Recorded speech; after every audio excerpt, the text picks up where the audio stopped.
ভারতবর্ষ পৃথিবীর সপ্তম বৃহত্তম দেশ।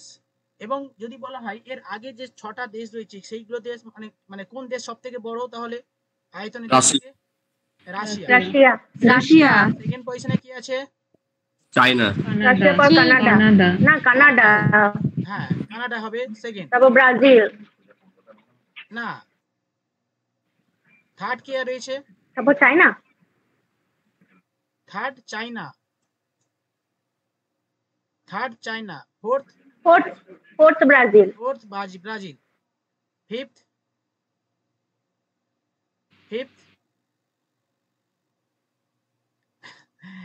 USA. Fifth USA. Six Australia. 7 India. হ্যাঁ, এই ভারতবর্ষ সপ্তম পৃথিবীর মধ্যে সপ্তম বৃহত্তম মহাদেশ। প্রাচীনকালে আমাদের ভারতবর্ষের নাম কি ছিল? ইন্ডিয়া। এই ইন্ডিয়া নামটা কে দিয়েছে? এখনো সেই ইন্ডিয়া রয়েছে।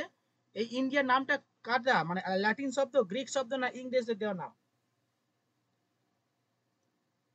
এই কিছুদিন আগে ইংরেজদের দেওয়া নাম নাকি? ওই ভারতীয় ইন্দুস নামের রাজা কি ওখান থেকে নেওয়া হয়েছে? হ্যাঁ, এই ইন্ডিয়া আমাদের যে ভারতবর্ষের নাম ইন্ডিয়া, এই ইন্ডিয়ার নাম চেঞ্জ করে ভারতবর্ষ রাখার মানে স্যার ইন্দুস নামের রাজা কোথায় ছিল? হ্যাঁ ইন্দুস তো নদী থেকে তো নাম এসেছে। ইন্দাস নদী। ইন্দাস নদী। কিন্তু এই ইন্দাস বা ইন্ডিয়া নামটা দিয়েছে গ্রিকরা। ঠিক আছে, প্রথম প্রাচীনকালে গ্রিকরা ইন্ডিয়া নামটা মানে ইন্ডিয়া নামকরণ করেছে। গ্রিকরা না পার্সিয়ানরা বলতে উচ্চারণ করতে পারতো না। হ্যাঁ, মানে পারস্য না, ওইরকম না, গ্রিকরা এই নামটা দিয়েছে। এবার উচ্চারণ করতে পারতো না, ওই ওই ওই সমস্ত লোকেরাই উচ্চারণ করতে পারতো না। সিন্ধু নদীর তীরবর্তী অঞ্চলে গড়ে উঠেছে বলে এই অঞ্চলের হিন্দু করতো, সেখান থেকে বা হিন্দুস্তান কথাটা এসেছে, হিন্দু থেকে হিন্দুস্তান কথাটা এসেছে। ঠিক আছে, কিন্তু ওই যে গ্রিকরা ইন্ডিয়া কথাটা প্রথম ব্যবহার করে। ঠিক আছে, ওকে। আর এই ইন্ডিয়া কথাটা এসেছে ল্যাটিন শব্দ ইন্দাস থেকে ল্যাটিন শব্দ ইন্দাস থেকে ইন্ডিয়া কথাটা উৎপত্তি হয়েছে। ঠিক আছে, আবার অনেকে আবার বিভিন্ন ভাবে সেটাকে ব্যাখ্যা করার চেষ্টা করে। ঠিক আছে, তো যাই হোক, এই ভারতবর্ষ নামকরণ নিয়ে কিছুদিন আগে এই ধরনের কন্ট্রোভার্সি হচ্ছিল, সেই কারণে আমি বললাম যে ইন্ডিয়া কথাটা নামকরণ করেন কে? গ্রিকরা। ওকে, ঠিক আছে, চলো। এই ভারতবর্ষের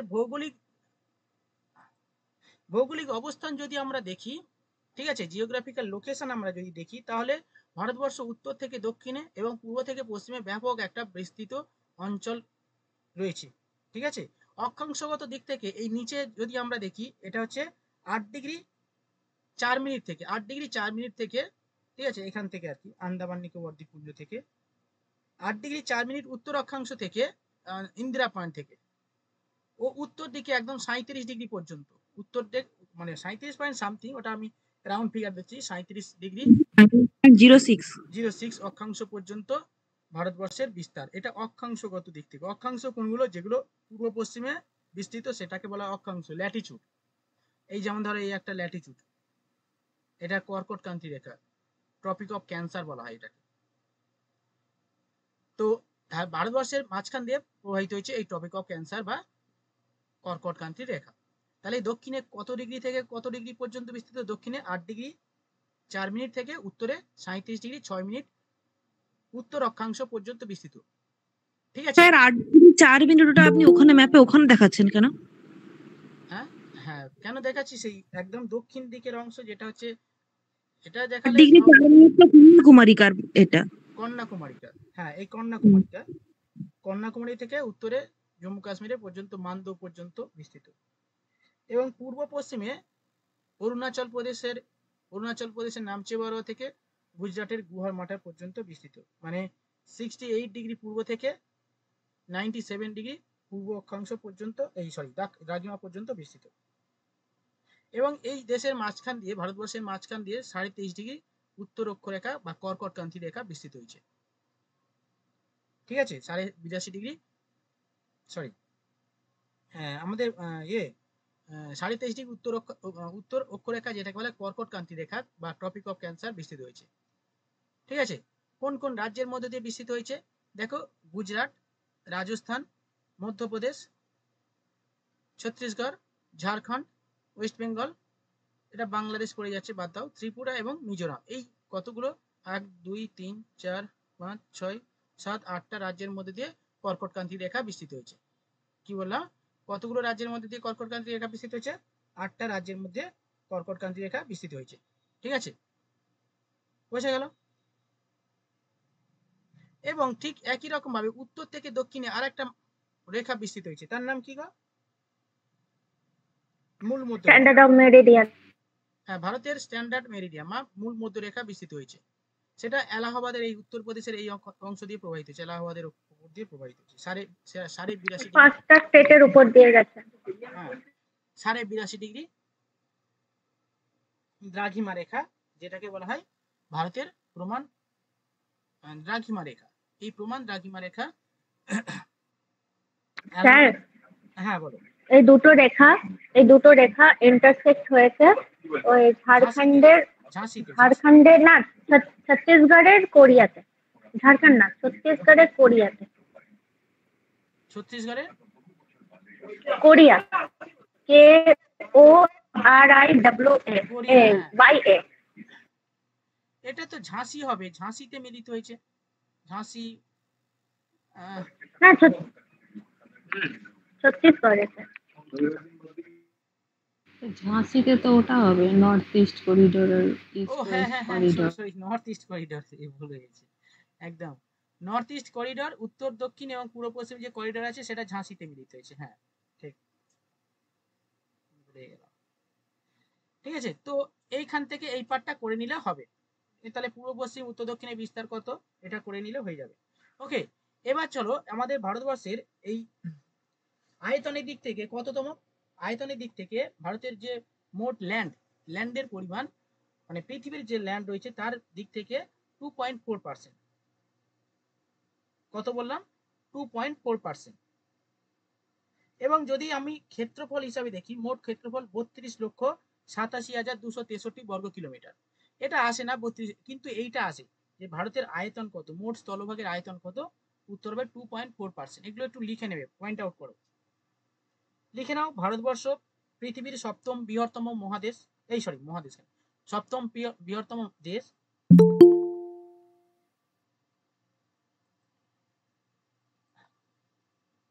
সপ্তম বৃহত্তম দেশ। ওকে, তারপরে পয়েন্টে লেখো স্থলভাগের দিক থেকে ভারতের মোট আয়তন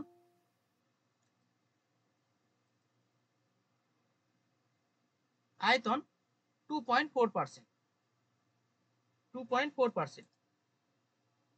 ঠিক আছে, এবার চলো লেখো ভারতবর্ষ নামকরণ করেন বা লেখো ইন্ডিয়া নামকরণ করেন গ্রিকরা।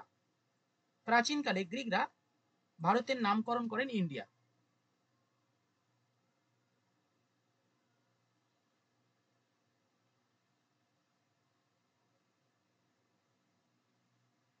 ওকে, এবার চলো ভারতবর্ষের উত্তর দক্ষিণ ও পূর্ব পশ্চিমে অক্ষাংশগত বিস্তার লেখো। লেখো ভারতবর্ষ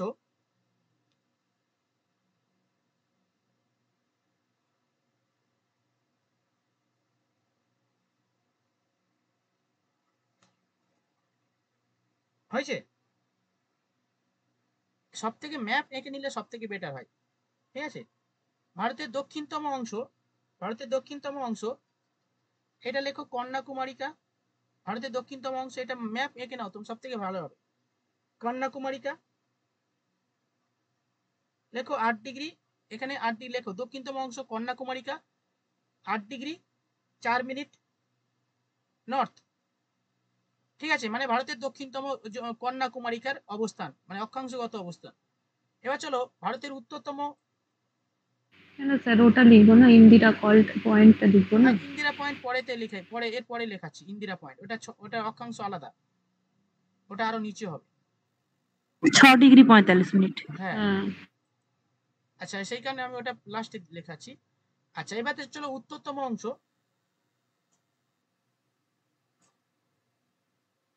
হয়েছে, লেখো ইন্দিরা কল। এইটা লেখো ইন্দিরা কল, এই জায়গাটা ম্যাপ মানে একটু গোল করে লিখে নাও, ইন্দিরা কল। ইন্দিরা কলের অক্ষাংশ কত লেখো 37°6'। নর্থ। এবার চলো পশ্চিমের, ভারতের পশ্চিমতম অংশ গুহার মাটার, এটা গুজরাটে অবস্থিত গুহার মাটার। এটার অক্ষাংশগত বিস্তার কত 68°7'। স্যার আরেকবার বলুন এটা লাইনটা। লেখো এই জায়গাটা লেখো ভারতের পশ্চিমতম অংশ, বিন্দু লেখো ভারতের পশ্চিমতম বিন্দু গুহার মাটা। স্যার গুন্টুর ছিল না? গুন্টুর না না, গুহার মাটার পশ্চিমতম অংশ গুহার মাটার গুজরাটের। এটার অক্ষাংশগত এই রাখিমা লিখে নাও 68°07' ইস্ট। মানে ভারতবর্ষ যেহেতু পূর্ব গোলার্ধে অবস্থান করছে সেখানে ইস্ট। আচ্ছা নেক্সট দেখো ভারতের পূর্বতম বিন্দু লেখো কিবুথু। এটার অক্ষাংশগত বিস্তার ব্র্যাকেটে লিখে নাও 97°25' ইস্ট।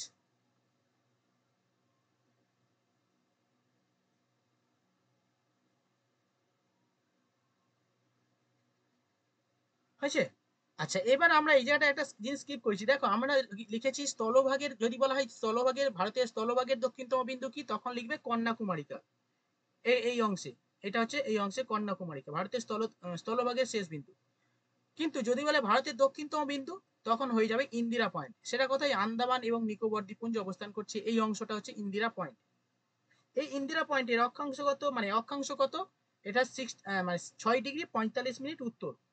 কি বললাম? 6°45' উত্তর। এটা হচ্ছে ইন্দিরা পয়েন্ট, মানে এটা এই কন্যাকুমারিকার আরো নিচে। দেখো এটা যে আমি সোজা করে লাইনটা নিই, তাহলে এইটা হচ্ছে, তাহলে এর নিচে হচ্ছে কি ইন্দিরা পয়েন্ট। এটা কত? 6°45'। এটা লিখে নাও 6°45'।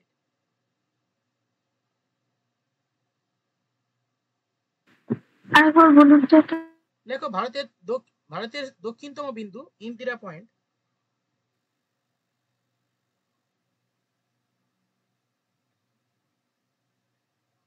ভারতের দক্ষিণতম বিন্দু ইন্দিরা পয়েন্ট।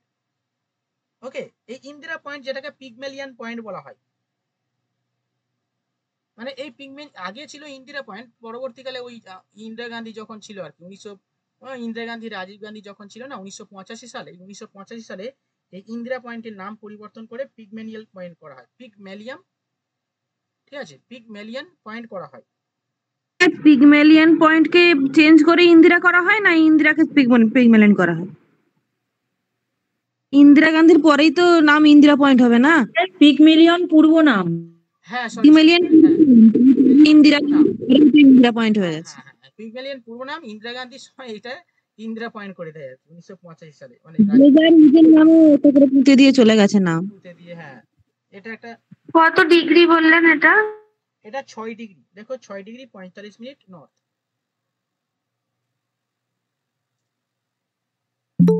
ঠিক আছে। আর তার পরবর্তীকালে সেই যখন সেই 2004 সাল সেই একটা সুনামি হয়েছিল, মনে আছে? 2004 সালের সুনামি। ওই 2004 সালের সুনামিতে কোথায় গেল? ইন্দোনেশিয়া হয়েছিল। হ্যাঁ ভারত মহাসাগরে হয়েছিল এই 2004 সালের সুনামি। 2004 সালের সুনামিতে এই ইন্দিরা পয়েন্ট মানে ডুবে গেছিল প্রায়। ঠিক আছে, বেশিরভাগ অংশ ডুবে গেছিল। লাইট হাউস আছে। হ্যাঁ লাইট হাউস, ঠিক আছে, লাইট হাউস অবশ্যই ইন্দিরা পয়েন্টের একটা ওই লাইট হাউস আছে, ওইটা ডুবে গেছিল প্রায়। আচ্ছা এবার চলো আমাদের এই অংশ হয়ে গেলে এবার লেখো কর্কটক্রান্তি রেখা, ইংলিশে লেখানো ট্রপিক অফ ক্যান্সার। কর্কটক্রান্তি রেখা, ট্রপিক অফ ক্যান্সার।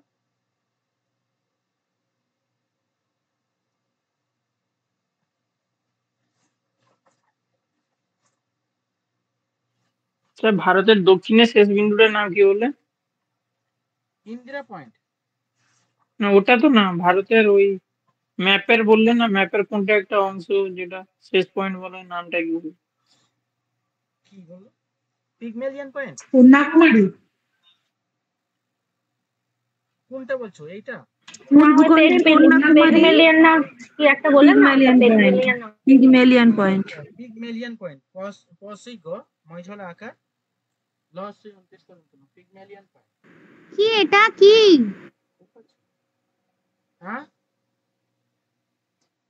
যেটা বলছেন ওটা কি? এটা ভারতের দক্ষিণতম বিন্দু, বুঝলে? কি নাম ওর? কি নাম? নাম হচ্ছে পিগমেলিয়ান পয়েন্ট। আগে নাম ছিল পিগমেলিয়ান পয়েন্ট বা ইন্দিরা পয়েন্ট। লেখো পিগমেলিয়ান পয়েন্ট বা ইন্দিরা পয়েন্ট, ভারতের দক্ষিণতম বিন্দু। কিন্তু যদি বলে ভারতের মূল ভূখণ্ডের দক্ষিণতম বিন্দু, তখন কন্যাকুমারিকা উত্তর হবে। কেপ ক্যামোরিন, কন্যাকুমারীর কেপ ক্যামোরিন। হ্যাঁ, আচ্ছা এবার চলো ভারতের মাঝখান দিয়ে লেখো ভারতের মাঝ বরাবর বিস্তৃত হয়েছে কর্কটক্রান্তি রেখা। কতগুলো রাজ্যের মধ্যে দিয়ে? লেখো 8টি রাজ্যের মধ্যে দিয়ে প্রবাহিত হয়েছে। গুজরাট, রাজস্থান, মধ্যপ্রদেশ, ছত্তিশগড়, ঝাড়খণ্ড, ওয়েস্ট বেঙ্গল, ত্রিপুরা এবং মিজোরাম। এই 8টা রাজ্যের মধ্যে দিয়ে প্রবাহিত হয়েছে ট্রপিক অফ ক্যান্সার। এবং পশ্চিমবঙ্গের রেসপেক্টে, এই পশ্চিমবঙ্গ আমাদের মাঝে পড়ে যাচ্ছে পশ্চিমবঙ্গ, ঠিক আছে? তো পশ্চিমবঙ্গের রেসপেক্টে পশ্চিমবঙ্গের অনেকগুলো জেলা দিয়ে প্রবাহিত হয়েছে। প্রথমত পুরুলিয়া, পশ্চিম বর্ধমান, পূর্ব আদ্রা, বর্ধমান, নদিয়া। পাঁচটা নদিয়া আর কি হবে? নদিয়া, নদিয়া, বর্ধমান, বাঁকুড়া, পুরুলিয়া আর মানে বর্ধমানের ওই দুটো ভাগ হয়ে গেছে এখন, ওই জন্য 5টা। হ্যাঁ দেখো, পুরুলিয়া, পূর্ব বর্ধমান, পশ্চিম বর্ধমান, বাঁকুড়া আর নদিয়া, এই 5টা রাজ্যের মধ্যে দিয়ে প্রবাহিত হয়েছে। ঠিক আছে, এটাও লিখে নেবে, পশ্চিমবঙ্গের রেসপেক্টে এই 5টা রাজ্যের মধ্যে প্রবাহিত হয়েছে। তো তার মধ্যে 3টে জানি, যেমন কৃষ্ণনগর, নদিয়ার কৃষ্ণনগর, পুরুলিয়ার আদ্রা, বাঁকুড়ার দুবরাজপুর মনে হয়, আচ্ছা, না বড়জোড়া কিছু একটা। অনেকগুলো জায়গার উপর বর্ধমান, দিয়ে গেছে, একটা আধটা নয়, অনেকগুলো আছে। নদিয়ায় 2টো জায়গা আছে, বর্ধমানে 4টে আছে, অনেকগুলো হ্যাঁ, জায়গা কিন্তু আছে। কৃষ্ণনগরটা আসে পরীক্ষাতে। কৃষ্ণনগর, ধুবুলিয়া 2টো আছে। হ্যাঁ, ওকে। আচ্ছা এবার চলো, এই কর্কটক্রান্তি রেখা মানে এই একটা নদী আছে, সেই নদীটা কর্কটক্রান্তি রেখাকে দুবার মানে ছেদ করেছে। সেটা কি নদী? মাহি নদী। মাহি। নদী। হ্যাঁ, চল লিখে নাও, দেখো মাহি নদী কর্কটক্রান্তি রেখাকে দুবার অতিক্রম করেছে।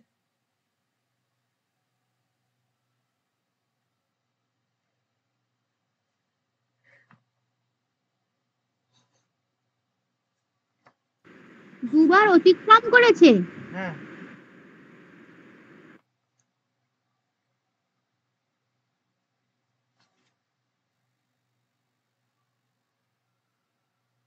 ঠিক আছে।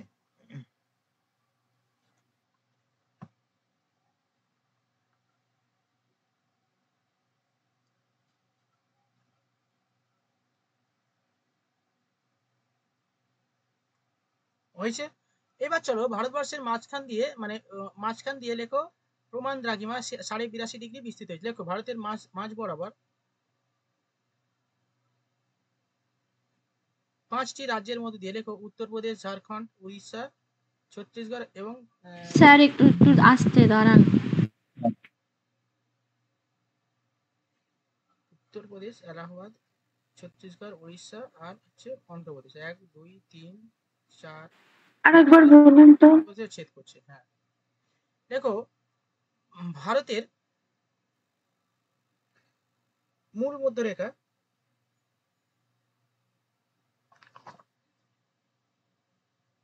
বা প্রমাণ স্ট্যান্ডার্ড টাইম লেখো ভারতের প্রমাণ দ্রাঘিমা রেখা। ভারতের প্রমাণ দ্রাঘিমা রেখা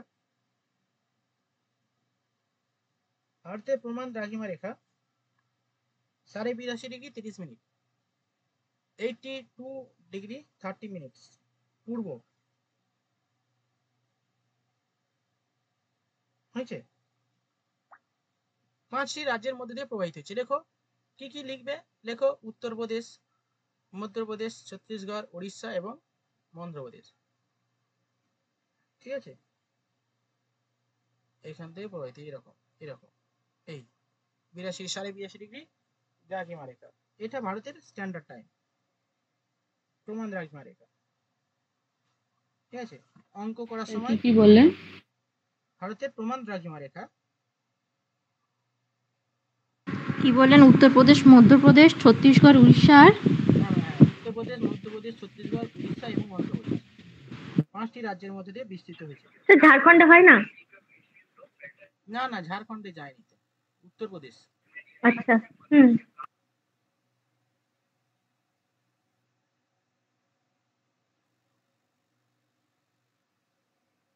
ঠিক আছে, আচ্ছা। এবার অঙ্ক করার সময় দেখো গ্রিনিচ মানে ইন্ডিয়ান স্ট্যান্ডার্ড টাইম আর হচ্ছে গ্রিনিচ মিন টাইম, এইটার উপর ভিত্তি করে আমাদের অঙ্ক টঙ্ক করা হয়। ঠিক আছে, যেমন ধরো গ্রিনিচ মিন টাইম সেটা হচ্ছে লন্ডনের উপর দিয়ে বিস্তৃত হয়েছে। ঠিক আছে, লন্ডনের গ্রিনিচের মধ্যে দিয়ে বিস্তৃত হয়েছে, সেখান থেকে হিসাব করা হয়। আচ্ছা, ভারতের স্ট্যান্ডার্ড টাইম 82.5 পূর্ব দ্রাঘিমা। ওকে, তো সেই কারণে এরকম প্রশ্ন আসে যে গ্রিনিচ থেকে ভারতের গ্রিনিচ এবং ভারতের যে স্ট্যান্ডার্ড টাইম এর মধ্যে সময়ের পার্থক্য কত, এটা প্রশ্ন আসে।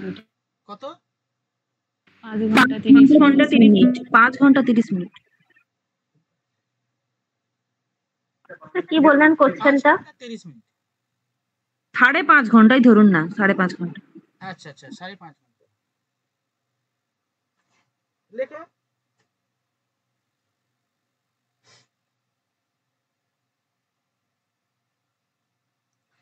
গ্রিনিচ এবং ভারতের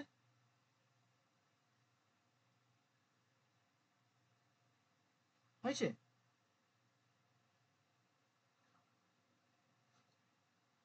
প্রমাণ দ্রাঘিমা বা ইন্ডিয়ান স্ট্যান্ডার্ড টাইম এর মধ্যে পার্থক্য 5.5 ঘন্টা।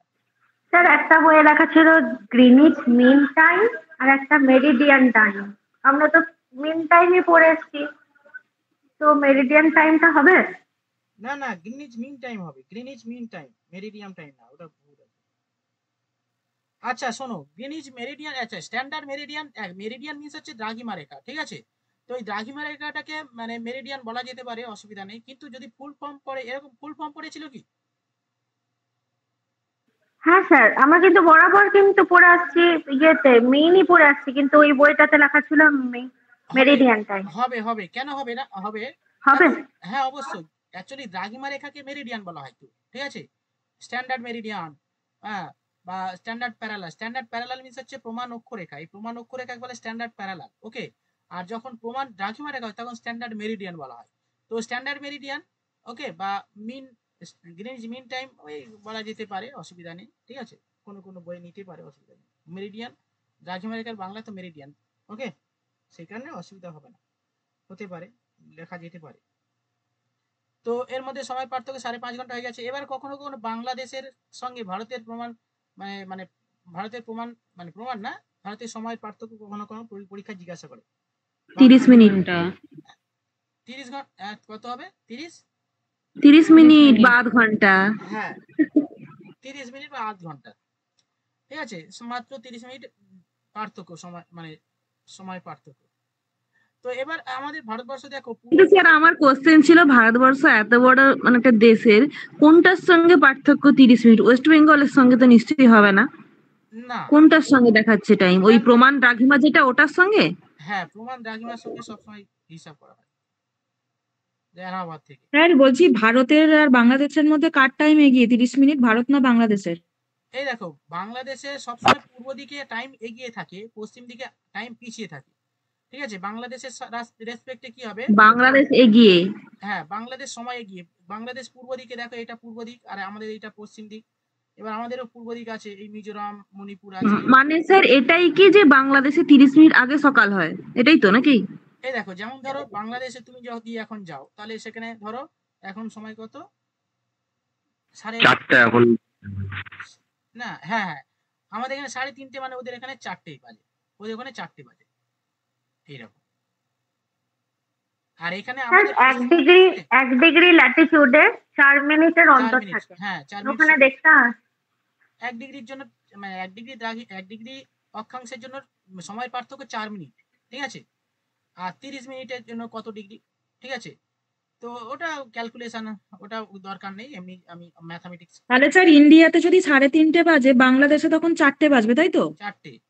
এবারে তোমরা মনে করবে যে পশ্চিমবঙ্গ থেকে নাকি গুজরাট থেকে, সেম, মানে আমাদের তো স্ট্যান্ডার্ড টাইম এই একটাই। অন্যান্য রাজ্যের স্ট্যান্ডার্ড টাইম অনেকগুলো হয়, যেমন রাশিয়াতে, আমেরিকাতে অনেকগুলো 8টা 9টা করে হয়। 11টা রাশিয়াতে। রাশিয়াতে 11টা, আমেরিকাতে 4টে। হ্যাঁ, আচ্ছা, চাইনাতে এরকম 3টে 4টে হবে। যেহেতু আমাদের ইন্ডিয়াতেও দুটো দুটো রাখতে বলছে, মানে নর্থ ইস্ট কান্ট্রিদের অনেক অসুবিধা হয়। ওদের মানে আমাদের এখানে 6টা, ওদের 4টার, মানে 4টার সময় সূর্য উঠে যায়, আর 4টা বাজতে না বাজতেই সন্ধ্যা। সেটা ক্যালকুলেশনের ক্ষেত্রে সমস্যা হয়ে যাবে। অফিসিয়াল হ্যাঁ, সেইখানে একটা করা হয়েছে। আর আরেকটা কিন্তু জিনিস নর্থ ইস্টে চাইছে সবাই আলাদা টাইম জোন চাইছে। হ্যাঁ,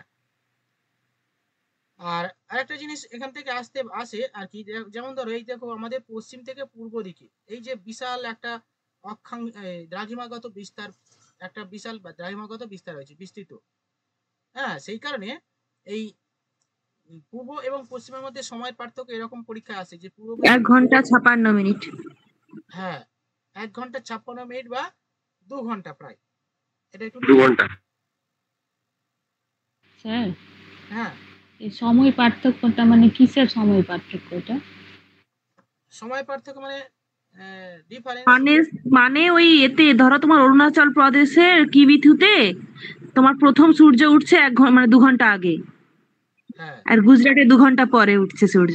হ্যাঁ, ওটাই জিজ্ঞেস করছি, সূর্যোদয় সূর্যাস্তরই হবে। হ্যাঁ হ্যাঁ, সূর্যোদয় সূর্যাস্ত এই দিক থেকে তো শুরু হয়, এখান থেকে আস্তে আস্তে কিন্তু 2 ঘন্টার সময়। হ্যাঁ স্যার, স্যার, এই ওই পরিপ্রেক্ষিতে একটা কথা বলি, হুম, একটু রাত্রের ক্লাসটা একটু লেট করে নিবেন, কেন সূর্যাস্ত অনেক লেট হয় কোথায়?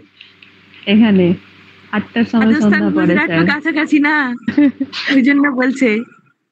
স্যার, আমাদের 8টার সময় সন্ধ্যা পরে খুবই সমস্যা হয়, একটু লেট করে নিবেন, 8:15 8:30। হ্যাঁ, ও আচ্ছা আচ্ছা, মানে শীতকালে। আচ্ছা মমিতা দি, আমরা এখন যে স্যার এখন মোবাইলে এখন 3:30 দেখতে পাচ্ছি, তুমি কটা দেখতে পাচ্ছ? হ্যাঁ টাইমটা তো সেম, ওই জন্যই তো আমি কোশ্চেনটা করলাম, যে শুধু হ্যাঁ সূর্যোদয় সূর্যাস্তেরটাই শুধু ওটাই হয় মনে হয়, হ্যাঁ, এই টাইম দেখো সেম। টাইম সেম, কিন্তু হ্যাঁ স্যার, এই জন্যই বলছি, পাঞ্জাবে যখন গিয়েছিলাম বেড়াতে, ওখানে দেখছি 8টার সময় সন্ধ্যা হচ্ছে। হ্যাঁ স্যার, এখানেও তাই, 8টাতেও লাইট থাকে হালকা হালকা। ওই হ্যাঁ, এখানে গুজরাটে তো ওই 7টা 8টা বেজে যায় সূর্য অস্ত যেতে যেতে, ও আচ্ছা, আর সেটাই 4টা 5টার সময় হুম, আসামে হয়ে যায়, হ্যাঁ হ্যাঁ হ্যাঁ, একদম ঠিক। আসাম অরুণাচলে। হ্যাঁ, এই মৌপিয়া ক্লাস করে, মৌপিয়া মাঝে এখন এই দুপুরবেলা ক্লাস নেই, ও এখন 10টা, ওদের ওখানে এখন 10টা বাজে। ঠিক আছে, মানে পশ্চিমে সৌদি আরব, মানে পশ্চিমে এই জায়গাটায় আছে, ও তো আরো পিছিয়ে। ঠিক আছে, মানে এই জায়গাটায় আছে। আমি যখন সন্ধ্যার সময় ক্লাস নিই, ও তখন ও তখন 4টের সময় বাড়ি ফেরে, মানে 4টের সময় বাড়ি ফিরে ক্লাস করে। মানে অনেকটা ডিফারেন্স আমাদের এখান থেকে সূর্যোদয় সূর্যাস্তের রেসপেক্টে। হ্যাঁ, ধরো মৌমিতা রাজস্থানে আছে, তাহলে রাজস্থানের কোথায়, এই দিকে না এই জায়গাটায়? কোন জায়গাটায়, এই দিকে নাকি এই জায়গাটায়? স্যার, মরুভূমির দিকে। মরুভূমি দিকে, মানে এই দিকে, এখানে। হ্যাঁ, মোটামুটি ওই রকম জায়গাতে। তার মানে ধরো প্রায় 1 ঘন্টা 1.5 ঘন্টা ডিফারেন্স হতে পারে, 1.5 ঘন্টা। ধরো আমাদের হ্যাঁ হ্যাঁ, প্রায় 1.5 ঘন্টা ডিফারেন্স হবে আমাদের থেকে, তাই না? আচ্ছা, তুমি ওখানে এখন কি, মানে খাওয়া দাওয়া হয়ে গেছে তোমার ওখানে? না স্যার, টাইম তো সেম, সূর্যোদয় সূর্যাস্তটাই ম্যাটার করে শুধু। আচ্ছা, খাওয়া দাওয়া হয়ে যাবে, কিন্তু মানে সূর্য ডুববে 8টার সময়। হ্যাঁ, ওই 7:30টার পরে বাচ্চারা সানসেট হয়। 7টা 8টা পর্যন্ত খেলে ওখানে। না না, 7:30 8টায় বেরাই খেলতে, প্রচুর রৌদ্র তো। সে কি গো? হ্যাঁ, 9টা 10টা পর্যন্ত সব খেলে এখানে, মানে সন্ধ্যা ওটা আমাদের। ও বাহ, তোমরা খাও কোটায়? 12টায়? না না, 8টাতেই খেয়ে নি। ওখানে স্কুল শুরু হয় কটায় তাহলে? স্কুল তো এখানে সকালেই 7টা, মানে যেমন সূর্যোদয় সূর্যাস্ত হয় সেই হিসাবে চেঞ্জ হয়ে যায় টাইমিং। সুমনা ক্লাসে আছে, সুমনা থাকলে ও মুম্বাই আছে, তাহলে ওর কাছ থেকে একটু অভিজ্ঞতা পেয়ে যেতাম। ধরো এটা মুম্বাই আর রাজস্থান তো সেম অক্ষাংশগত দিক থেকে, এটা এটা সেম হবে, ঠিক আছে। ও মহারাষ্ট্রে আছে, পুনেতে, তাহলে এইখান থেকে এইটা হচ্ছে সেম, তাই না? তাহলে এখানে যা টাইম এখানে তাই টাইম হবে, 2 ঘন্টা, প্রায় 1.5 ঘন্টা সময় difference। চলো এবার চলো আমরা নেক্সট এগোবো। স্যার, হ্যাঁ বলো। ট্রপিক অফ ক্যান্সার আর ইন্ডিয়ান স্ট্যান্ডার্ড টাইম মিলিত হচ্ছে কোথায়? ওটা হচ্ছে মিলিত হয়েছে ঝাড়খণ্ডের, ওই জায়গাটার নাম কি বললে? ঝাড়খণ্ড না ছত্তিশগড়? তো ছত্তিশগড়। ছত্তিশগড়ে মিট করেছে। হ্যাঁ ছত্তিশগড়ে মিট করেছি। ছত্তিশগড় কোথায় বললে বেশ? কোরিয়াতে। কোরিয়া। উত্তর প্রদেশে কোরিয়া না ছত্তিশগড়ে কোরিয়া? ছত্তিশগড় মিট করেছে, এটা শিওর ছত্তিশগড়ে মিট করেছে। ছত্তিশগড়ই হবে। হ্যাঁ হ্যাঁ, কি মিট করেছে স্যার? ওই যে উত্তর দ্রাঘিমা রেখা মানে প্রমাণ অক্ষরেখা, আর হচ্ছে সরি ট্রপিক অফ ক্যান্সার আর স্ট্যান্ডার্ড প্যারালাল।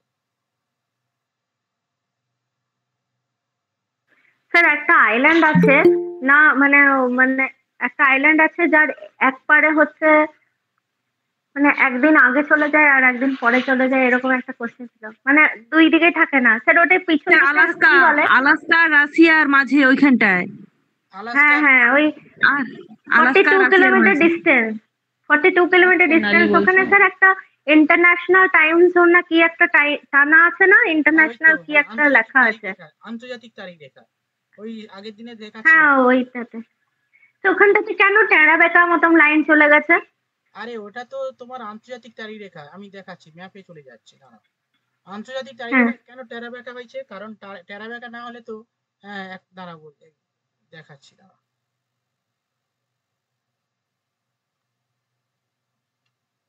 দেখো এই হচ্ছে স্ক্রিন দেখা যাচ্ছে, ওই যে মাঝে বেঁকে গেছে স্যার, ওই যে দেখাচ্ছে বেঁকে গেছে। হ্যাঁ এটা হচ্ছে ইন্টারন্যাশনাল তারিখ রেখা, মানে আন্তর্জাতিক তারিখ রেখা, ঠিক আছে, আন্তর্জাতিক তারিখ রেখা। এখানে টেরা বেঁকা কেন? কারণ হচ্ছে এই তারিখ রেখাটার পূর্ব দিক এবং পশ্চিম দিক নির্দেশ করে, মানে এই তারিখ রেখার এই দিকে একটা দিন বেশি, আর এই মানে ডান দিকে একদিন বেশি ধরা হয়, বাম দিকে একদিন কম ধরা হয়। মানে কি, এই রেখাটা যেখান থেকে যাবে, ঠিক আছে, যেমন ধরো এই আর দেখা যাচ্ছে এই তো, মানে স্যার আমেরিকা এগিয়ে আছে আর রাশিয়া পিছিয়ে আছে। না হ্যাঁ হ্যাঁ হ্যাঁ, আমেরিকা রাশিয়া এগিয়ে আছে। রাশিয়া এগিয়ে থাকবে তো, রাশিয়া পূর্ব দিক না, ও তো পশ্চিম প্রান্ত হয়ে যাচ্ছে। মানে রাশিয়াতে যদি 12 তারিখ হয় তাহলে আমেরিকাতে 11 তারিখ। হ্যাঁ স্যার, আপনি এদিকে এখানে দেখাচ্ছেন কিন্তু আপনার ম্যাপটা তো বাঁ দিকে হবে না, মানে আমেরিকা বাঁ দিক হয়ে যাবে না পাশে। এখানে দুটোকে দেখানোর জন্য আপনি এসেছেন এখানটায়। হ্যাঁ হ্যাঁ হ্যাঁ, আমেরিকা ডান দিক হয়ে যাবে আর এই রাশিয়াটা এই দিকে হয়ে যাবে, গোল হয়ে যাবে, ঠিক আছে। মানে এই দিকে রেসপেক্টে মানে পৃথিবীকে আমি যদি এটা তো 2 ডাইমেনশনে দেখাচ্ছি, ম্যাপটাকে 2 ডাইমেনশনে দেখাচ্ছি, সেইখানে এটা হচ্ছে পূর্ব দিক দেখাচ্ছে আর এটা পশ্চিম দিক দেখাচ্ছে, কিন্তু অ্যাকচুয়ালি এটা পূর্ব দিক, এটা পূর্ব অংশ আর এটা পশ্চিম অংশ, মানে আমেরিকার এই অংশ। তো এই দিকে হচ্ছে পশ্চিম দিকে প্লাস হয়, ঠিক আছে, আর পশ্চিম দিকে সরি পূর্ব দিকে প্লাস হয়, একদিন প্লাস হয়ে যায়। যেমন ধরো কোনো প্লেন যদি এই দিক থেকে এই দিকে মানে এই ধরো এটা রাশিয়া থেকে যদি এই দিকে যায় তাহলে কি হবে, মানে পূর্ব দিকে গেলে প্লাস হয়ে যায়, মানে একদিন ধরো 13 তারিখ হলে 14 তারিখ হবে, বা 14 তারিখ থেকে 15 তারিখ হবে। এবারে মাঝখান দিয়ে কেন যায়নি সেই রেখাটা? কারণ হচ্ছে মাঝখান দিয়ে গেলে কি হবে, একটা দেশের মধ্যে দুটো তারিখ হয়ে যাবে, তাহলে কাজকর্ম সুবিধা হবে, অসুবিধা হবে। সেইখানে তুমি যেটা দেশের যেই ল্যান্ডের কথা বলছো আমি এখানেই আছি, সেটা এইটা এইটা হ্যাঁ ওই পুচকি মতনটা, এই ডোমিনি এইটা বিগ ডোমিনি অ্যান্ড স্মল ডোমিনি, ইউএস এর মধ্যে একটা আলাস্কার অংশ, আলাস্কার একটা আলাস্কার দিকে একটা রাশিয়ার দিকে চলে গেছে। আচ্ছা, আর একটা দেখো এটা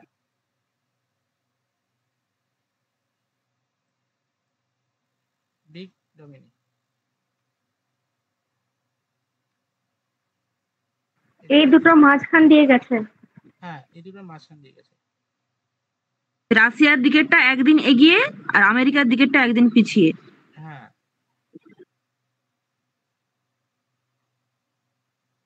একদিন ঠিক নয়, 12-13 ঘন্টা এরকম কিছু একটা হবে।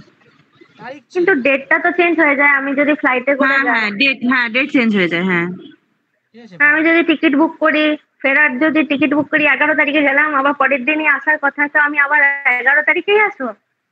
হ্যাঁ, পরের দিন। আচ্ছা চলো নেক্সট এগোতে হবে, সামনে আরো অনেক বাকি আছে পড়ানো। চলো এবার চলো আমাদের যে পার্টটা পড়তে হবে, ভারতীয় যে ভূখণ্ড রয়েছে সেই ভারতবর্ষের যে ভূখণ্ড তার একটু ইতিহাস পড়তে হবে, ঠিক আছে। স্বাধীনতার পরে অঙ্গরাজ্যের যে পুনর্গঠন হয় সেগুলো একটু জানতে হবে, ঠিক আছে। আচ্ছা এবারে সীমানাগুলো একটু হালকা করে দেখে নিলে ভালো ভালো হতো। সীমানা যে কোন কোন দেশের সীমানা একটু বলে দিচ্ছি, সবাই জানো তবুও একটু বলে দিচ্ছি হালকা করে, ঠিক আছে। দেখো পাকিস্তানের সঙ্গে যে সীমারেখা আছে তার নাম রেড ক্লিফ লাইন, ঠিক আছে। আচ্ছা এইদিকে ধরো আফগানিস্তান আছে, উত্তর পশ্চিম আফগানিস্তান আছে, তার নাম কি ডুরান্ট লাইন, মানে ভারত ও আফগানিস্তানের মধ্যে যে সীমারেখা তার নাম ডুরান্ট লাইন, ওকে। আচ্ছা চায়না এবং ভারতের মধ্যে যে সীমারেখা আছে তার নাম আছে কি ম্যাকমোহন লাইন, হ্যাঁ ম্যাকমোহন লাইন। ম্যাকমোহন লাইন, ঠিক আছে। তো এই হচ্ছে ব্যাপার আছে। চলো এবারে আমরা পড়বো ম্যাকমোহনের একটা বইও আছে, আচ্ছা লেখা বই, এই চায়না বর্ডারে নিয়ে। আচ্ছা আচ্ছা এবার চলো, ভারতবর্ষ তো স্বাধীন হলো 1947 সালে। কিভাবে স্বাধীন হলো আমরা ইতিহাসে পড়েছি, পলিটিক্যাল সায়েন্সেও পড়েছি কিভাবে রাজ্য পুনর্গঠন হলো। হ্যাঁ, কি পলিটিক্যাল সায়েন্সে তো আরো ভালো করে পড়ানো হয়েছে, ঠিক আছে। সেই কিভাবে আমাদের background, historical background of Indian constitution বা ইতিহাসে আমরা পড়েছি রাজ্য তৈরি হলো। স্বাধীনতার পরে যখন রাজ্য পুনর্গঠন হলো তখন প্রথমত কতগুলো রাজ্য ছিল, মানে স্বাধীনতার পর 14টা। 11টা। সালে 562। 565 স্যার। হ্যাঁ ওটা তো কেন্দ্র চিফ, মানে হচ্ছে ওটা হচ্ছে রাজাদের প্রিন্সলি স্টেট। হ্যাঁ হ্যাঁ হ্যাঁ। প্রভিন্স, আপনি ইংলিশে কি বলতে চাচ্ছেন? প্রভিন্স। হ্যাঁ প্রভিন্স। প্রভিন্স 11টা। হ্যাঁ প্রভিন্স 11টি ছিল, মানে প্রাচীন ভারতবর্ষের প্রভিন্স 11টি ছিল, ঠিক আছে। তার মধ্যে দেখো এই প্রভিন্স 11টা ছিল, তার মধ্যে 9টা ছিল মানে যেখানে হচ্ছে রাজ্য। স্যার প্লিজ একটু হেডলাইনটা বলবেন, কি লিখবো হেডলাইনটা? হেডলাইন কি লিখবে, মানে রাজ্য পুনর্গঠন, রিকনস্ট্রাকশন অফ ইন্ডিয়ান কনস্টিটিউশন, মানে রাজ্যের কত সালে কি রাজ্য গঠিত হয় লিখে নাও, স্বাধীনতার পরে অঙ্গরাজ্য বা রাজ্যের পুনর্গঠন। আচ্ছা যেটা আমরা স্যার কেন্দ্রশাসিত অঞ্চল কি 8টা ছিল প্রথমে? হ্যাঁ কেন্দ্রশাসিত অঞ্চল কি 8টা ছিল প্রথমে? কেন্দ্রশাসিত অঞ্চল বলে এরকম কিছু ছিল না, শোনো আমি বলছি শোনো।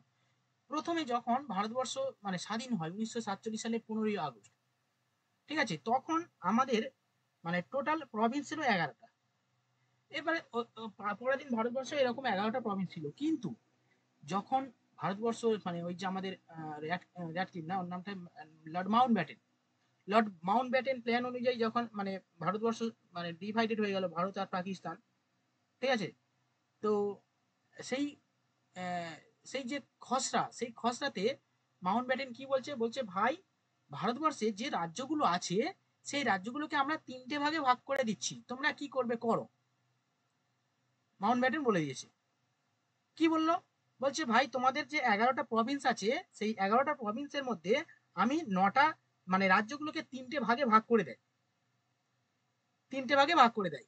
ওই 11টার মধ্যে 9টা হচ্ছে মানে রাজ্য মিস হচ্ছে সেখানে রাজ্যপাল থাকবে, মুখ্যমন্ত্রী থাকবে, যেটাকে এখন আমরা মানে যেটা বললে তোমরা বুঝতে পারবে, রাজ্যপাল থাকবে, অর্থাৎ রাজ্যপাল শাসিত অঙ্গরাজ্য, যেটাকে আমরা অঙ্গরাজ্য বলি, যেমন পশ্চিমবঙ্গ, বিহার, উত্তরপ্রদেশ, এগুলো এক একটা অঙ্গরাজ্য, ঠিক আছে। আর 5টা রাজ্য ছিল, সেটা হচ্ছে চিফ কমিশনার শাসিত প্রদেশ। 5টা চিফ কমিশনার শাসিত প্রদেশ ছিল। আর বাকি যেগুলো ছিল, যেগুলো ইংরেজরা তারা মানে দখল করেনি, যেটাকে আমরা বলি রাজাদের দ্বারা পরিচালিত রাজ্য, মানে যেটাকে ইংলিশে বলা হয় প্রিন্সলি স্টেট। এরকম ভারতবর্ষে প্রথম পর্যায়ে প্রায় 550 মতো কতগুলো 565টা না কটা প্রিন্সলি স্টেট ছিল, ঠিক আছে। 565টার মতো প্রিন্সলি স্টেট ছিল, মানে রাজাদের দ্বারা পরিচালিত ছোট ছোট রাজ্য। স্যার 5টি চিফ কমিশনার দ্বারা শাসিত রাজ্য, তারপরের কটা কি বললেন? ওই রাজা দ্বারা পরিচালিত যেটা। লেখো স্যার লিখছি না, কিন্তু আপনি কি লেখাবেন মানে লিখে নেবো? লেখো, আমি তো লেখাচ্ছি তো। না তাহলে সেরকম ভাবে বলুন, মানে সেভাবেই লিখবো, শুনছি এখন শুধু। আচ্ছা চলো লেখো, লিখে নাও, শুনতে শুনতে লেখো, লিখতে লিখতে শোনো। আচ্ছা তাহলে কি বললাম যে আমাদের যখন ভারতবর্ষ স্বাধীন হয় 1947 সালে 15ই আগস্ট, তখন ভারতবর্ষের রাজ্যের সংখ্যা ছিল ওই রকম, লেখো 9টি। লেখো, তখন ভারতবর্ষের রাজ্যের সংখ্যা ছিল 9টি রাজ্যপাল শাসিত প্রদেশ।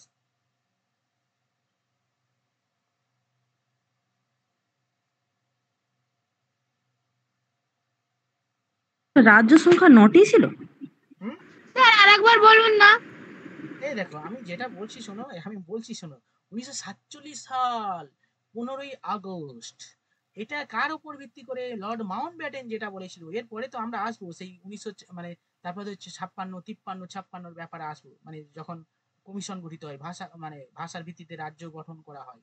ঠিক আছে, 1956 সালে প্রভিন্স 11টা ছিল না, আপনি 9টা বললেন ওই জন্য বলছি। হ্যাঁ এবার 9টাকে ভাগ করে দেওয়া হয়েছিল, 9টা প্রভিন্স ছিল, এবার 9টাকে ভাগ করে দেখো, 9 আর 5-এ কত? 14 না? মিলছে? স্যার 11টা প্রভিন্স ছিল বললেন প্রথমে। প্রথমে যেটা ছিল সেটা হচ্ছে তখন তো ইন্ডিয়া পাকিস্তান সব একসঙ্গে 11টা প্রভিন্স ছিল, সেটা স্বাধীনতার আগে বললাম, বুঝতে পারছো না? আচ্ছা আমি আবার বলি শোনো, দেখো ভারতবর্ষ স্বাধীন হয় মানে হচ্ছে ভারত পাকিস্তান সব এক এক ভাই ভাই, চাস্তো ভাই, ঠিক আছে? তো ওই চাস্তো ভাই বা ভাই ভাই যখন ছিল, তখন হচ্ছে এই ইন্ডিয়ার কটা প্রভিন্স ছিল? 11টা প্রভিন্স ছিল, এটা আমরা পড়েছি। এবার ভাই ভাগ হয়ে গেল, 1947 সালে মাউন্ট ব্যাটেন ভাগ করে দিল। এবার তো পাকিস্তানের চলে গেল কিছু, আর ভারতে কিছু চলে গেল, তারা 11টার আর কোনো অস্তিত্ব নেই। এবার কি হলো, ভারতবর্ষের যে রাজ্য মানে 1947 সালে 15ই আগস্ট যতগুলো রাজ্য মানে রাজ্যপাল শাসিত প্রদেশ ছিল 9টি। সমঝা নেই? সমঝা? এতদিন ভুল চালতাম, 11টা আমরা হতাম ভারতেরই, হ্যাঁ 11টা, ওটা হচ্ছে স্বাধীন। মানে হ্যাঁ স্বাধীন হওয়ার পলিটিক্যাল আগে। এডুকেশনে পড়েছিলাম যে সংবিধান যখন পড়েছিলাম তখন তো বলছিলেন 11টা প্রভিন্স ছিল। আরে ভাই ওটা তো স্বাধীনতার আগে, আমিও তো লিখেছি ভাই, বুঝতে পারছো না কি বলছি? নাকি হ্যাঁ ঠিক আছে বলুন। গুলিয়ে যাচ্ছে নাকি? না গুলিয়ে না, ওটাই কনফিউশন। তো গুলে দেখো যাচ্ছে। 11টা প্রভিন্স ঠিক আছে, তো আমরা সেই হিস্ট্রিতে আমরা পড়েছিলাম 11টা প্রভিন্সে নির্বাচন হয়েছিল, 1937 সালে নির্বাচন হয়েছিল। 37 সালে 11টা প্রভিন্সের মধ্যে কংগ্রেস একক সংখ্যাগরিষ্ঠতা লাভ করে, ওটা পরাধীন ভারতবর্ষ। তো এবার হচ্ছে দেখো এগুলো যেটা হচ্ছে, এগুলো এখন যেটা বলছি এটা সূক্ষ্মভাবে বলছি, মানে সূক্ষ্মভাবে কেন বলছি, আগে ওই ভারত স্বাধীনতা হয়ে যাওয়ার পর 9টিটা কি বললেন? 9টি হচ্ছে রাজ্যপাল শাসিত প্রদেশ। তারপর লেখো 5টি চিফ কমিশনার শাসিত প্রদেশ। চিফ কমিশনার শাসিত প্রদেশ।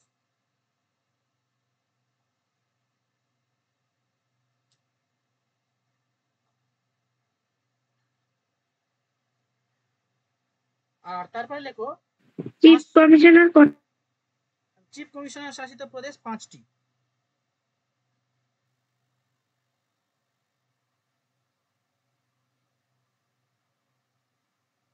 আর দেশীয় রাজ্য ছিল, দেশীয় রাজ্য বা প্রিন্সলি স্টেট ছিল 550-এর বেশি ছিল, প্রায় 60-64টার মতো লিখে নাও। কটা বলেছিলাম গো আগে? 500 কত?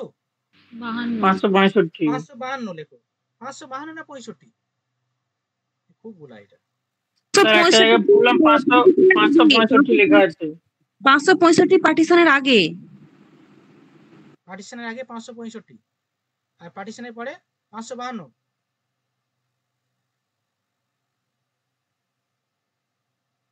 দেশীয় রাজ্য ওই 552টা লিখে নাও, গ্রেটার দেন 552, বেশি হতে পারে কম হতে পারে। পলিটিক্যাল সায়েন্সে যখন 562 হবে, কারণ ওই তখন ওই হায়দ্রাবাদ জম্মু কাশ্মীর তো অ্যাড হয়নি না। এরকম লিখে নাও, ছোটখাটো অনেক ছিল এরকম, বাদ দাও। আচ্ছা এবার চলো, এবার আমরা পড়বো সেই 1953 সালে মানে রাজ্য পুনর্গঠন হয়, ঠিক আছে? সরি 1953 সালে একটা মানে কমিশন গঠিত হয়, ঠিক আছে, রাজ্য পুনর্গঠনের ভিত্তিতে, মানে 1956 সালে রাজ্য পুনর্গঠন হয় ওই মানে আইনের ওপর ভিত্তি করে। 1953 সালে যে রাজ্য পুনর্গঠন আইন, তার উপর ভিত্তি করে 1956 সালে রাজ্য পুনর্গঠন হয়, ঠিক আছে। এবারে এবার লেখো 1956 সালে রাজ্য পুনর্গঠন, 1956 সালে রাজ্য পুনর্গঠন।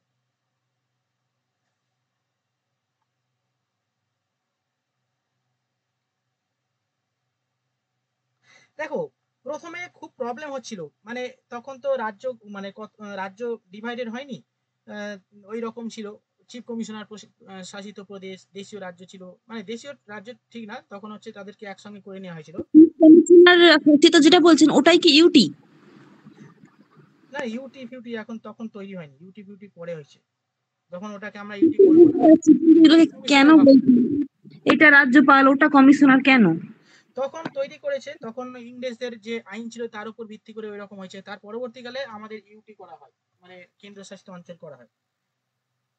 আচ্ছা আচ্ছা ঠিক আছে। দেখো ভারতবর্ষ তখন বিভিন্ন ভাষাভাষীর মানুষ, তখন না এখনো আছে বিভিন্ন ভাষাভাষীর মানুষ, ফলে কি হচ্ছে প্রবলেম তৈরি হচ্ছে, যেখানে রাজ্য পরিচালনা করার জন্য, মানে শাসনভার পরিচালনা করার জন্য সমস্যা হচ্ছিল। সেই কারণে কি হলো যে দেখছো ভারতবর্ষে বিভিন্ন ভাষাভাষী মানুষ থাকে, সেই কারণে রাজ্যটা ভাগ করা হচ্ছে ভাষার ভিত্তিতে, ভাষার ভিত্তিতে রাজ্য ভাগ করে দেওয়া। যেমন ধরো আমাদের পশ্চিমবঙ্গে সব বাংলা ভাষা, এবার পশ্চিমবঙ্গ আর বিহার যদি একসঙ্গে হয়ে যায়, এই একদিকে বাংলা ভাষার লোক আর অন্যদিকে হিন্দি ভাষার লোক, এবারে পরীক্ষা হবে, পরীক্ষা প্রশ্ন হবে, এখানে ইউপিএসসি ধরো পরীক্ষা, ইউপিএসসি না ধরো যে কোনো পরীক্ষা হবে, ভাই হিন্দিও করতে হবে বাংলাও করতে হবে, মারামারি, বলবে আমার হিন্দি করো, ও বলবে আমার বাংলা করো, প্রবলেম হবে। সেই কারণে ওই ভাষার ভিত্তিতে কি হলো, মানে অনেক প্রবলেম হবে, সেই কারণে আমি একটা বললাম, সেইখানে রাজ্য পুনর্গঠন করা হলো কিসের ভিত্তিতে, ভাষার ভিত্তিতে, ঠিক আছে। তো লেখো 1956 সালে 1 নভেম্বর, 1956 সালে 1 নভেম্বর ভারতে রাজ্য পুনর্গঠন হয়।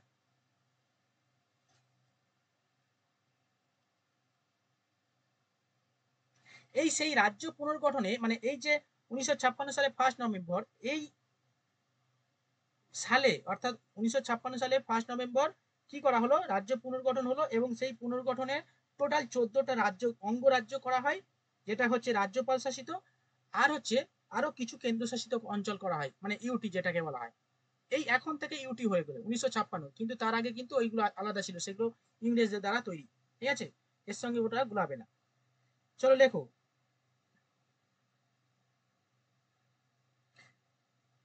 এবার চলো নতুন রাজ্য।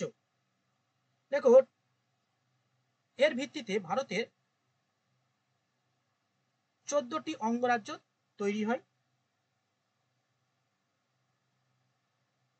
এর ভিত্তিতে মানে ভাষার ভিত্তিতে লিখে নাও, দেখো ভাষার ভিত্তিতে 1956 সালে 14টি রাজ্য গঠন হয়,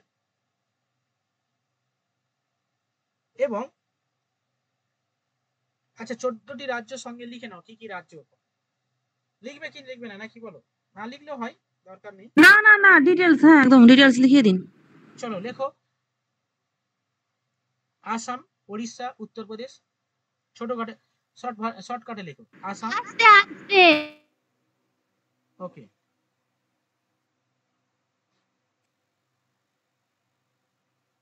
আসাম, ওড়িশা, আসামের অসমীয়া ভাষা, ওড়িশা উড়িয়া ভাষা, উত্তরপ্রদেশে হিন্দি ভাষা, এবার লেখো উত্তরপ্রদেশ হিন্দি ভাষা, জম্মু কাশ্মীর, এখানে কি ভাষা গো, ওই ওর নামটা কি বেশ উর্দু আর কাশ্মীরি। উর্দু আর কাশ্মীরি, হ্যাঁ উর্দু আর কাশ্মীরি। অন্ধ্রপ্রদেশে তেলেগু, হ্যাঁ তেলেগু লেখো অন্ধ্রপ্রদেশ।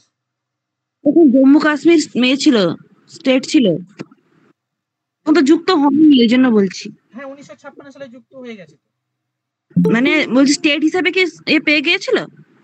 হ্যাঁ জম্মু কাশ্মীর একটা আলাদা রাজ্য ধরা হয়। বিহার, বিহার, মুম্বাই, মুম্বাই, মুম্বাই না মহারাষ্ট্র? মহারাষ্ট্র, তখন তখন তো বোম্বাই ছিল, বোম্বাই, বা পরবর্তীকালে 1960 সালে তো মহারাষ্ট্র হয়ে যায় আর গুজরাট হয়ে যায়, তখন একটাই নাম ছিল, বোম্বে। ঠিক আছে, আগেকার দিনে সেই কিছু কিছু বইয়েতে বোম্বে যাচ্ছি, বোম্বে যাচ্ছি আর বোম্বে অনেকে এখনো বলে বম্বে। বম্বের নায়িকাগুলো একদম বাজে। বোম্বে যাচ্ছে ভাই, বোম্বে ঠিক এরকম না। বিষয়টা হচ্ছে কিভাবে ওরা বুঝতে পারি না, মানে এখনকার লোকেরা তো এটা পাড়ার ঠাকুমা প্রতি কথায় কথায় মানে দেখতে সুন্দর বউ হলেই না তাকে বলে একদম বিয়ে স্যার করে আনছে বোম্বের নায়িকা। হ্যাঁ বোম্বের নায়িকা। হ্যাঁ বলো, পারে না। বলছি যে ক্লাসটা আপনি রেকর্ড করছেন? হ্যাঁ একদম ফুল রেকর্ড হয়েছে, একদম ফুল রেকর্ড, ম্যাপ ট্যাপ দিয়ে একদম আজকে ফুল রেকর্ড হয়েছে, আচ্ছা অসুবিধা হবে না। আচ্ছা ঠিক আছে ঠিক আছে স্যার, আমি মানে রাস্তায় আছি তো, আমি সেই জন্য করতে পারছি না ক্লাসটা। ক্লাস তোমার লিখতে হয় না, জাস্ট মানে যদি পসিবল হয় তাহলে তুমি হেডফোন দিয়ে শুনতে পারো, আর না হলে স্কুল থেকে ফিরছো নাকি? স্কুল তো চালু হয়নি। স্কুল চালু হয়ে গেছে তো স্যার, মানে স্টুডেন্ট আসছে না, কিন্তু টিচারদের জন্য খুলে গেছে। ও আচ্ছা আচ্ছা, ঠিক আছে, হেডফোন দাও আর দেখো যদি হয়। আচ্ছা তাহলে বোম্বে হয়ে গেল। তাহলে প্রথমে কিন্তু ওই বোম্বে ছিল, মানে নামটা বোম্বে ছিল, তারপরে 1960 সালে বোম্বেটা ভাগ হয়ে দুটো রাজ্য তৈরি হয়ে যায়। এটা তখন একটাই ছিল, এই পুরো রাজ্যটা এই এই উপর থেকে এই গুজরাট থেকে এই পুরো অঞ্চলটা বোম্বে ছিল। 1960 সালে ভাগ হয়ে মহারাষ্ট্র আর গুজরাট দুটো রাজ্য তৈরি হয়ে যায়। আচ্ছা তাহলে কি হলো, বোম্বে হলো, তারপরে কেরালা লেখো, তারপরে লেখো কেরালা। Next Madhya Pradesh, MP. আচ্ছা নেক্সট হচ্ছে এই কর্ণাটক, যেটা আগের নাম ছিল মহীশূর, এটা আগের নাম ছিল মহীশূর। সেই মানে আমরা তো ইতিহাসে পড়েছিলাম ইঙ্গ, স্যার এটা কি মহীশূরই লিখবো? কর্ণাটক নাম হয়নি তখন? না না না মহীশূর। তারপর লেখো মাদ্রাজ, এটা এই তামিলনাড়ু আগে ছিল মাদ্রাজ নাম ছিল, মাদ্রাজ, তামিলনাড়ু আগে মাদ্রাজ নাম ছিল। ওই চেন্নাই পোর্টের আগের নাম তো মাদ্রাজ পোর্ট বলা হয়। চেন্নাই তো, চেন্নাই। মাদ্রাজ পোর্ট, ওই চেন্নাই পোর্টকে মাদ্রাজ পোর্ট বলা হয় তো। চেন্নাই, হ্যাঁ মাদ্রাজ বা চেন্নাই, তামিলনাড়ুর মধ্যেই না? Gateway of south India. হুম। স্যার মহীশূরের আগে কি কি বললেন? ওই বোম্বাইয়ের পর আর মহীশূরের আগে? মহীশূরের আগে বলেছি ধরো মধ্যপ্রদেশ আর কেরালা, কেরালা। নেক্সট লেখো পাঞ্জাব, পাঞ্জাব, রাজস্থান, আর একটা আমাদের পশ্চিমবঙ্গ। আমাদের পশ্চিমবঙ্গ, ঠিক আছে। আচ্ছা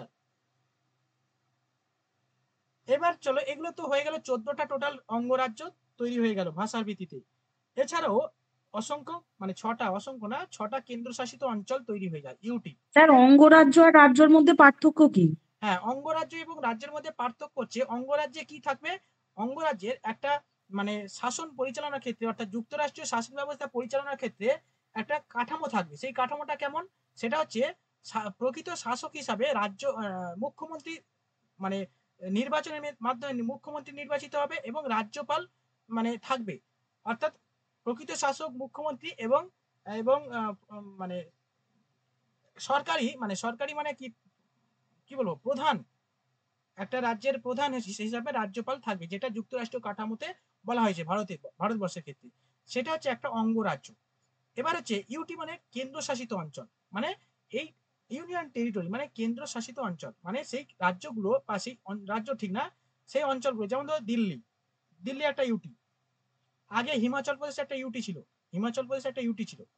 মানে এই কেন্দ্রীয় সরকার এই সমস্ত অঞ্চলগুলোতে লেফটেন্যান্ট গভর্নর, মানে শাসন করবে কে, এই ইউটিতে শাসন করবে লেফটেন্যান্ট গভর্নর। ঠিক আছে, এই লেফটেন্যান্ট গভর্নর দ্বারা ওই অঞ্চলগুলোকে শাসন করবে কেন্দ্র সরকার, মানে কেন্দ্রীয় সরকার। সেখানে রাজ্য সরকারের, মানে রাজ্য সরকার তো হবেই না, মানে কেন্দ্রীয় সরকার সেটাকে দেখভাল করবে বা পরিচালনা করবে বা উন্নয়ন করবে। বুঝতে পেরেছো কি বললাম? তাহলে যদি বলা হয় ইউনিয়ন টেরিটরির প্রধান কে, প্রশাসনিক প্রধান কে? Lieutenant governor. গভর্নর। আচ্ছা এরকম লেখো 6টা ইউনিয়ন টেরিটরি ছিল, লেখো সেগুলো কি কি। দিল্লি, হিমাচল প্রদেশ, মণিপুর, আন্দামান নিকোবর দ্বীপপুঞ্জ, লাক্ষাদ্বীপ,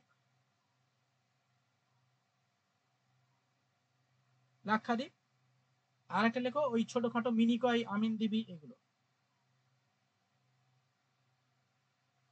আরেকবার দুটো লিখতে পারলাম শুধু, আর কিছুই লিখতে পারলাম না। আচ্ছা আস্তে আস্তে বলছি, লেখো দিল্লি, হিমাচল প্রদেশ, মণিপুর,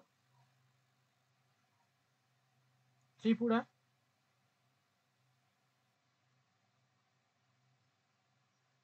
ত্রিপুরা বললেন? হ্যাঁ ত্রিপুরা, আন্দামান নিকোবর দ্বীপপুঞ্জ,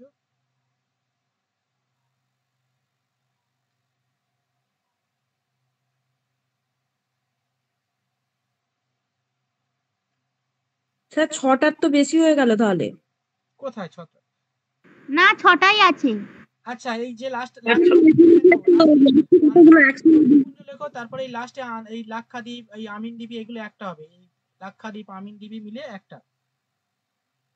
স্যার আপনি মিনিকয় বলেছেন? হ্যাঁ মিনিকয়, লাক্ষাদ্বীপ আর আমিনদ্বীপী এটা একটা হবে। মিনিকয়ও লাক্ষাদ্বীপের সাথে? হ্যাঁ মিনিকয়, লাক্ষাদ্বীপ আর আমিনদ্বীপী এই তিনটে মিলে একটা হবে, মানে 6 নম্বর যেটা। আর একটা তাহলে কি বললেন? দিল্লি, হিমাচল প্রদেশ, মণিপুর, ত্রিপুরা, আন্দামান ও নিকোবর দ্বীপপুঞ্জ হলো এখানে, তারপরে লাক্ষাদ্বীপ, মিনিকয়, আমিনদ্বীপ মিলে একটা। হ্যাঁ স্যার 1956 সালের 1 নভেম্বর যদি ওই আপনার ভাষার ভিত্তিতে 14টা রাজ্য হয়, তাহলে কিছু কিছু কোশ্চেন আমি দেখেছি যে ভারতের প্রথম ভাষাভিত্তিক অঙ্গরাজ্য বলছে অন্ধ্রপ্রদেশ। অন্ধ্রপ্রদেশ। তাহলে অন্যান্য যে স্টেট গুলো নয় কেন? একই সঙ্গে তো সব হয়েছে। হ্যাঁ শোনো, এই মানে প্রথম 1953 সালে, এটা একটু লিখে দিতে হবে। চলো লেখো, এই দেখ 1953 সালে প্রথম রাজ্য পুনর্গঠন মানে গঠিত হয়। রাজ্য পুনর্গঠন ভাষার ভিত্তিতে প্রথম রাজ্য পুনর্গঠনের জন্য মানে একটা কমিশন গঠিত হয়, যেটাকে বলা হয় রাজ্য পুনর্গঠন 1953 সাল। ঠিক আছে? যে এই কমিশনের মানে সভাপতি ছিল এই ফজল আলী বলে একজন ব্যক্তি। ঠিক আছে? তার নেতৃত্বে এই কমিশনটা গঠিত হয়। ঠিক আছে? ফজল আলী, ইনি এনার নেতৃত্বে একটা কমিশন গঠিত হয়, ফজল আলী কমিশন, যেটাকে রাজ্য পুনর্গঠন বলা হয়। এবং ওটা কত সালে? 1953 সালে। আর এই 1953 সালে ভাষার ভিত্তিতে প্রথম গঠিত অঙ্গরাজ্য হচ্ছে কি? ওই অন্ধ্রপ্রদেশ। ঠিক আছে? অন্ধ্রপ্রদেশটা 1953 সালে গঠিত হয়ে গেছে। হ্যাঁ 1953 সালে 1 অক্টোবর গঠিত হয়ে গেছে।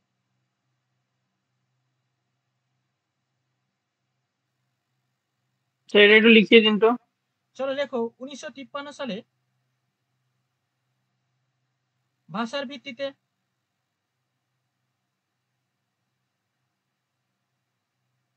রাজ্য পুনর্গঠনের জন্য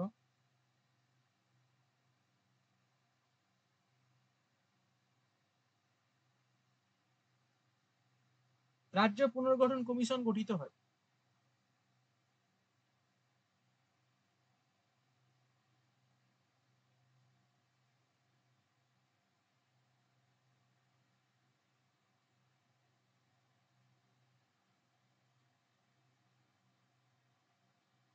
হয়েছে? তারপরে লেখো 1953 সালে ভাষার ভিত্তিতে গঠিত প্রথম রাজ্য হলো অন্ধ্রপ্রদেশ। স্যার তারিখটা কি বললেন? 1953 সালে তারিখ লিখবে, লেখো অক্টোবর, 1 অক্টোবর। 2014 তো স্যার তেলেঙ্গানা না? হ্যাঁ 14 কোথায় আসছে? 1953। হ্যাঁ 14 তো তেলেঙ্গানা। হ্যাঁ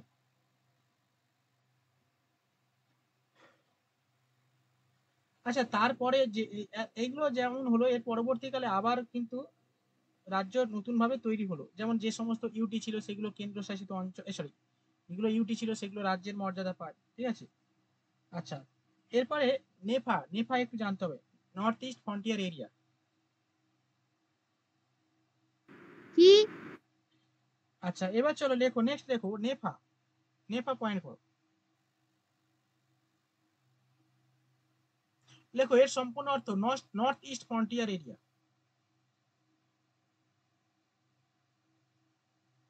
স্যার এই নেফার গন্ডগোল মেটাতেই প্রথম ডোভাল গিয়েছিল ওখানে। অজিত দোভাল? হ্যাঁ। আচ্ছা অনেক দিন আগে তো, তো তাহলে স্যার নর্থ ইস্ট এরিয়া। কি এরিয়া?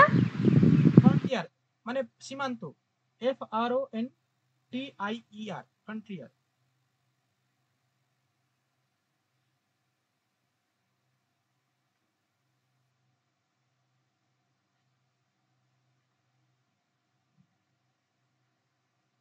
ঠিক আছে,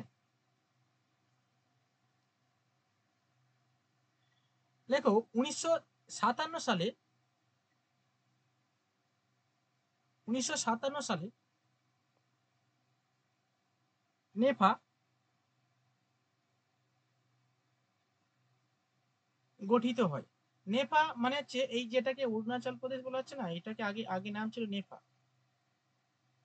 এটাকে আগে নর্থ ইস্ট মানে নর্থ মানে উত্তর, ইস্ট মানে পূর্ব, উত্তর পূর্ব ফ্রন্টিয়ার মানে উত্তর পূর্ব সীমা, ফ্রন্টিয়ার মানে সীমান্ত, উত্তর পূর্ব সীমান্ত অঞ্চল। এই উত্তর পূর্ব সীমান্ত অঞ্চল 57 সালে গঠিত হয়। ঠিক আছে, পরবর্তীকালে এই অঞ্চলটার নাম পরিবর্তন করে করা হয় অরুণাচল প্রদেশ। ঠিক আছে, তারপরে লেখো 1971 সালে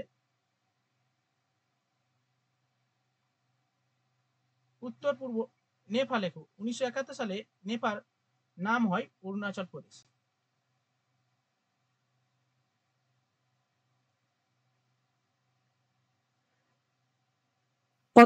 কত সাল বললেন স্যার? 1971 সাল, মানে ভারত বাংলাদেশের যখন মানে সরি বাংলাদেশ যখন তৈরি হয়।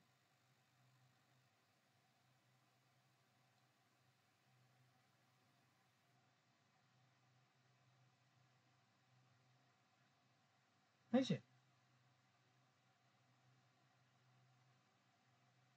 আচ্ছা এবার চলো যেটা বললাম একটু আগে এটা একটু লিখে নাও। 1960 সালে বোম্বাই ভেঙে গুজরাট এবং মহারাষ্ট্র দুটি রাজ্য গঠিত হয়।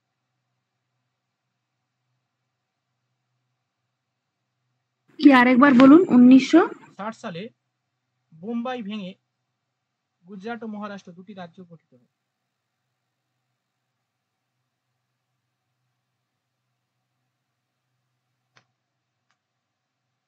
বম্বে ভেঙে হবে তাই তো? বোম্বে বা বোম্বাই যা খুশি লেখো না।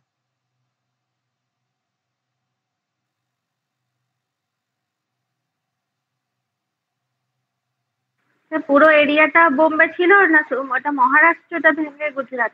না পুরো এরিয়া, এই দেখো এখান থেকে পুরো এরিয়া বোম্বে ছিল, এগুলো পুরো এরিয়া বোম্বে ছিল, এখান থেকে এগুলো পুরো এরিয়া বোম্বে ছিল। পুরোটাই বোম্বে বলতে? এটাকে পুরোটা বোম্বে ছিল। 1960 সালে বোম্বে চেঞ্জ হয়ে দুটো রাজ্য তৈরি হয়েছে, একটা গুজরাট আর একটা মহারাষ্ট্র। আচ্ছা তারপরের বছর মানে হচ্ছে 1961 সাল। ঠিক আছে, এই 1961 সালে কি হলো, একটা নতুন ঘটনা ঘটলো। সেই ঘটনাটা কি, দাদরা নগর হাভেলি, এই দেখো এইগুলো ছোট ছোট, এখানে দেখতে পাবে না, এখানে আমি যদি গুগল ম্যাপে যাই তাহলে দেখতে পাবো।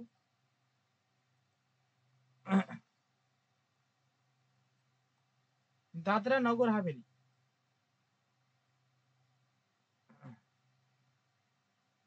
এই দেখো এটা দিউ, এটা দমন আর দিউ, এটা দিউ ছোট একটা রাজ্য, দেখো দিউ, এটা দিউ, দমন আর দিউ। কোথায়? কিছু তো দেখতে পাচ্ছি না। দেখতে পাবে না। দাদরা নগর হাভেলি এই ছোট ছোট পর্তুগিজের ক্যাপচারে ছিল, বুঝলে, গোয়াও পর্তুগিজের ক্যাপচারে ছিল, সেটাও চেঞ্জ হয়। চলো লেখো দাদরা নগর হাভেলি কেন্দ্রশাসিত অঞ্চলের মর্যাদা পায়, মানে এইগুলো পর্তুগিজদের নিয়ন্ত্রণে ছিল। আর একটা ছিল, আচ্ছা তারপরের বছর এটা হয় বা 62-তে, ওটা লিখে নাও বলছি। পুডুচেরিটাও ছিল, পুডুচেরির মাহে।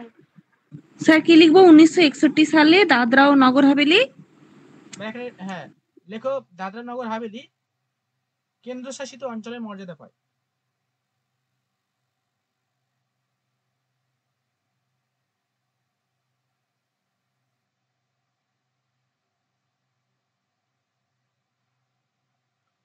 আচ্ছা, তার পরের বছর 1962 সাল,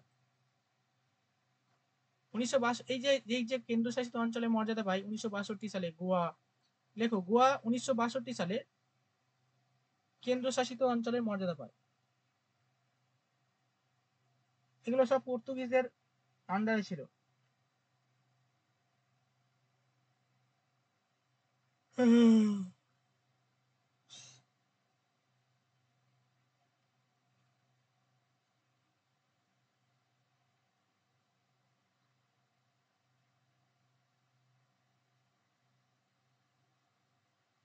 হয়েছে?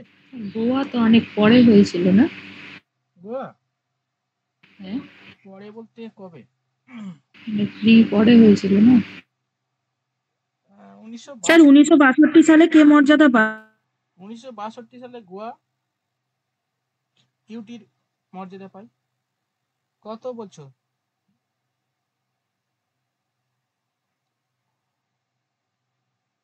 আর স্যার ওই দমন দিউ ওগুলো কি ওই দাদরা নগর হাভেলির সাথেই?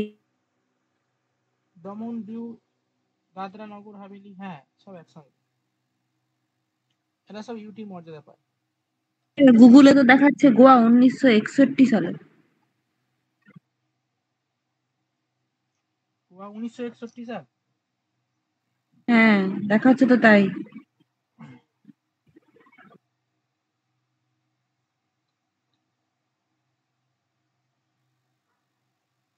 আচ্ছা, এইগুলো যখন স্যার লেখা আছে Daman Diu and Goa remained as union territories from 1961 to 1987। তাহলে টু লেখা আছে, তার মানে ভাবো ওই জায়গাটা সাইন ফাইন রাষ্ট্রপতি সাইন ফাইন ব্যাপার ছিল আর কি, ঠিক আছে, সেই জন্য এরকম দেখাচ্ছে। ঠিকই আছে, রাষ্ট্রপতি সাইন ফাইনের ব্যাপার আছে। স্যার 1961-তে মনে হয় ফ্রি হয়, আর 62-তে রাজ্যের মর্যাদাটা পায়। হ্যাঁ হ্যাঁ, ওরকম হবে।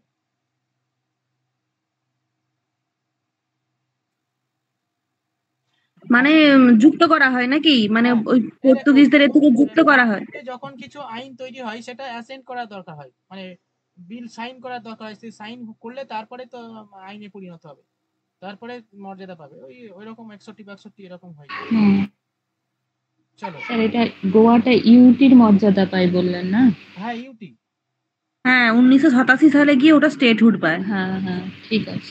প্রথমে ইউটি, তারপরে যে হয় এই যে তারাই চার্জ শেষ।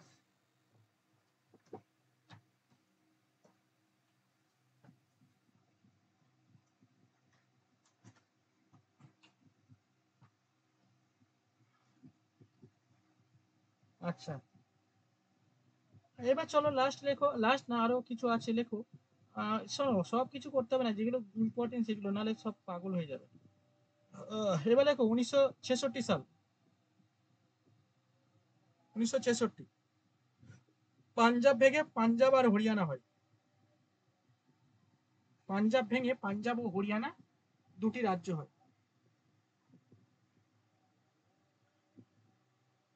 সঞ্চিতা মক টেস্ট দাওনি কেন? সঞ্চিতা মক টেস্ট দাও। নার্গিস মক টেস্ট দেয়নি। স্যার আমি দেবো, বাট আমার ফোনের গন্ডগোল হচ্ছে বলে আমি কদিন ঠিক করে পড়তেও পারিনি। মৌলি ম্যাডাম মক টেস্ট দিতে হবে তো। স্যার সামনের দিকে দিয়ে দিচ্ছি। ও ম্যাডাম এখন ব্যস্ত স্যার। হ্যাঁ, নার্গিস ব্যস্ত দিয়েছি। ও হ্যাঁ, নার্গিসের তো আবার সামনে স্যার কি নিজের বিয়েটা বোঝেন, অন্যের যে বিয়েতে কত রকম প্রিপারেশন থাকে এটা কি বোঝেন? আবার মেয়ে এসে কত কিছু ব্যাপার স্যাপার আছে। জুন পড়ে গেছে না। আচ্ছা আচ্ছা, সামনে গান, আর নার্গিসের আর চাপ দেবো না, যা নার্গিসের ফ্রি মুক্ত করে দিলাম, যাও। এবার আপনি জয়নগর থেকে আরেকজনকে পড়াবেন। জয়নগর থেকে পড়াবো?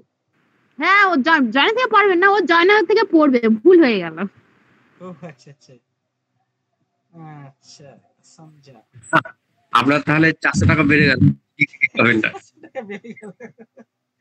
না না, স্থান পরিবর্তন হচ্ছে তো, স্থান পরিবর্তন হচ্ছে। এবারে ওর থেকে পড়ছো, 2 জায়গা থেকে টাকা দিবে। হ্যাঁ, চলো 1966 1966 কি হবে? পাঞ্জাব আর হরিয়ানা হয়ে গেল দুটো রাজ্য।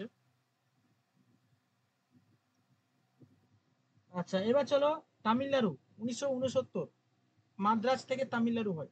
লেখো 1969 লেখো মাদ্রাজ থেকে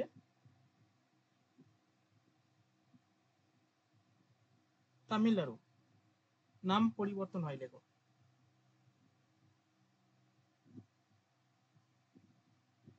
নেক্সট লেখো নেফা তো হয়ে গেছে আমাদের।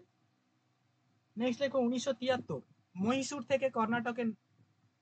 থেকে কর্ণাটক নাম রাখা হয়।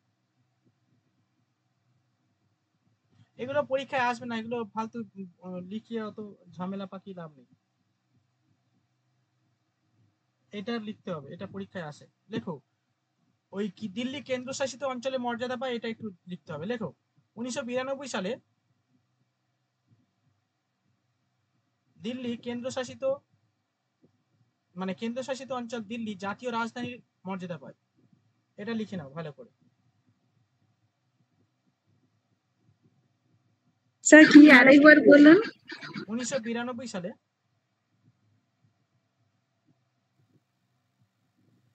ইউটি দিল্লি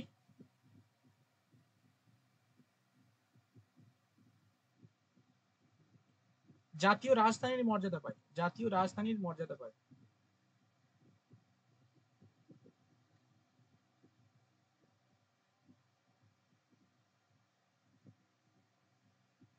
স্যার আমাদের অঙ্গরাজ্য ছিল না, তাই তো?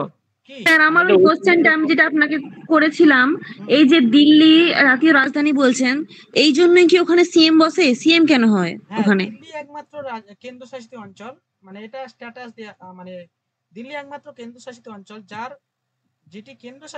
যার নিজস্ব হাইকোর্ট আছে, যার নিজস্ব ইয়ে আছে, মানে বিধানসভা রয়েছে, যার নিজস্ব। হ্যাঁ চণ্ডীগড়ে তো হবে। হ্যাঁ চণ্ডীগড়ে তো হবে, চণ্ডীগড় হাইকোর্ট আছে। হ্যাঁ চণ্ডীগড়ের হাইকোর্ট, মানে চণ্ডীগড় একটা রাজধানী, ওর হাইকোর্ট আছে। হ্যাঁ হাইকোর্ট তো হ্যাঁ তিনটা হবে স্যার, চণ্ডীগড়ের হাইকোর্ট তো পাঞ্জাব আর হরিয়ানা দুজনেরই তো চণ্ডীগড়েই আছে। হ্যাঁ কিন্তু রাজ্যপাল কিন্তু মুখ্যমন্ত্রী একটাই হবে দিল্লি, যেহেতু এটা জাতীয় রাজধানী বলে ওই কারণে স্পেশাল মর্যাদা দেওয়া হয়েছে।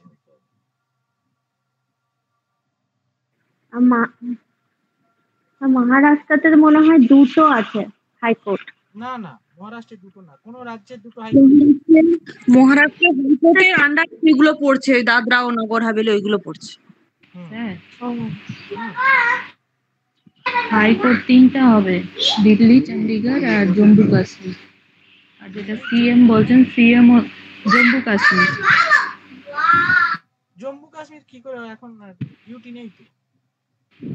হ্যাঁ এখন চেঞ্জ হয়ে গেছে। হ্যাঁ মানে আগে বলছে। আচ্ছা তাহলে এখন দুটো হবে তাই না? আগে তিনটে ছিল, মানে এখন দুটো হবে। আর স্যার বিধানসভাও তো তিনটা হবে না? দিল্লিও হবে, পুডুচেরিও হবে। পুডুচেরি বিধানসভা আছে? ওটাই আপনাকে আমি ছবি পাঠালাম যে পুডুচেরিতেও সিএম থাকে কেন, আমি আপনাকে পাঠালাম না, আপনি বললেন না অনলি দিল্লিতে থাকে। আমি ওটাই আপনাকে আগে সকালে জম্মু কাশ্মীরেও থাকতো না সিএম? তিনটা এখন তো এটাকে রাষ্ট্রপতি শাসন করে দিয়েছে বলে তাই নেই। হ্যাঁ মানে জম্মু কাশ্মীরে আগে ছিল। পুডুচেরি সিএম আছে এখন? হ্যাঁ স্যার আছে, পুডুচেরি সিএম আছে, এটা এক্সেপশন। রঙ্গস্বামী না কিছু ধরনের এরকম ধরনের নাম। ওটা তো লেফটেন্যান্ট গভর্নর, মানে ওটার স্ট্যাটাস আছে স্পেশাল। দাঁড়া ওটা বলছি, পুডুচেরির প্রধানকে কি বলা হয়? ওটা মুখ্যমন্ত্রী না, ওটাকে বলা হয় কি বেশ, লেফটেন্যান্ট গভর্নর না, ওটাকে একটা স্পেশাল স্ট্যাটাস নাম আছে, তারা বলছি, ওটা ভুলে যাচ্ছি। পুডুচেরি সিএম তাই তো দেখি, রঙ্গস্বামী তো তাই দেখেছিলাম। হ্যাঁ রঙ্গস্বামী পুডুচেরির মুখ্যমন্ত্রী। রাজ্যপালের নাম পুডুচেরি কেন্দ্রশাসিত। হ্যাঁ রঙ্গস্বামী না ওর সিএমটা, রঙ্গস্বামী। আচ্ছা এখানে লেখা আছে পুডুচেরি কেন্দ্রশাসিত অঞ্চল 21 অক্টোবর 1954 সালে স্বাধীন ভারতের প্রথম লেফটেন্যান্ট গভর্নর পায়। আচ্ছা গভর্নর কিরণ বেরি, তারপরে আসে 2016 সালে। পুডুচেরি বর্তমান অতীত গভর্নরদের তালিকা। পুডুচেরি কেন্দ্রশাসিত অঞ্চল, পুডুচেরি, আচ্ছা এটা কি দিয়েছে দেখি। Puducherry and Jammu Kashmir NCT of Delhi, the only 3 union territory exceptional among union territory, its own local legislative assembly. আচ্ছা চিফ মিনিস্টার সমঝি। পুডুচেরিও আছে, তাহলে পুডুচেরিও আছে। আচ্ছা ঠিক আছে, তাহলে পুডুচেরিও করে নাও। দিল্লি এবং পুডুচেরির কেন্দ্রশাসিত অঞ্চল, ঠিক আছে, যার নিজস্ব বাকিগুলো তো মনে হয় রাষ্ট্রপতি শাসন আছে। হ্যাঁ আচ্ছা এবার চলো তাড়াতাড়ি লিখে নাও, আমার বেশ সময় নেই, আর বেশি সময় নেই, চলে যাবো এবার। 2000 সালে লেখো ছত্তিশগড় গঠিত হয়, লেখো 2000 সালে ছত্তিশগড় 1 নভেম্বর। ছত্তিশগড় কোন রাজ্য থেকে হয়? মধ্যপ্রদেশ।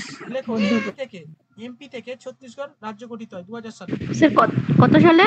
2000 1 নভেম্বর। তারপরে লেখো ওই একই সালে 9 নভেম্বর উত্তরাখণ্ড গঠিত হয়। 2000 সালে 9 নভেম্বর উত্তরাখণ্ড ফ্রম ইউপি। তারপরে লেখো 9 নভেম্বর 15 নভেম্বর ঝাড়খণ্ড গঠিত হয় from Bihar. Sir phone switch off হয়ে যাবে 1% স্যার, আমি লেফট হচ্ছে। চলো হ্যাঁ বাই। স্যার কতই নভেম্বর বললেন লাস্টে? 15 নভেম্বর 15। আর লাস্ট 2014 সালে কেন্দ্রশাসিত অঞ্চল তেলেঙ্গানা তৈরি হয়, ঠিক আছে 2014। 15 নভেম্বর ঝাড়খণ্ড। হ্যাঁ কি থেকে ঝাড়খণ্ড? বিহার থেকে? বিহার থেকে ঝাড়খণ্ড।